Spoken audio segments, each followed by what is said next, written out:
This footage is terrifying. The technology they have is getting extremely powerful with what just happened in Washington, D.C. I think it's time to take a close look at this because I have no doubt they will be using these autonomous helicopters for multiple nefarious things moving forward. What's even the point of developing something like that where you can fly people in it and yet it's being controlled from the ground? Why are they doing this? Clearly, there is something, there is a mission they are trying to achieve, and one of those things could be being able to take over a helicopter midair and use it to potentially take out a plane, and then you can blame the pilots on board because the pilots won't be able to say anything, they will be gone. And so maybe that's why the government is refusing.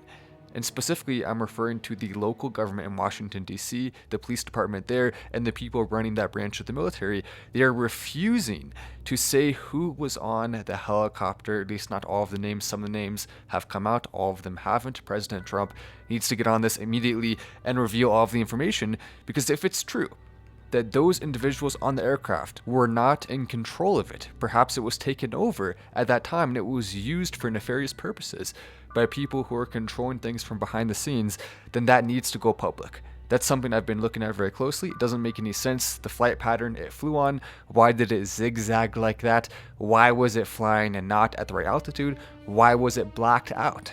All of these extremely important details that don't line up.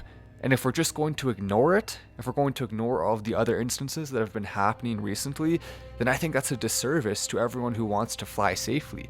I want to be able to get on a plane, not have to worry, am I going to make it to my destination or not? I want my family to be able to get on a plane and not have to worry. It would be nice to be able to travel freely and safely without worry, and unfortunately, because of what's been happening, and because of what we're seeing with companies like Lockheed Martin and others, who, by the way, oftentimes put DEI hiring at the forefront. You can see a couple people in the video there.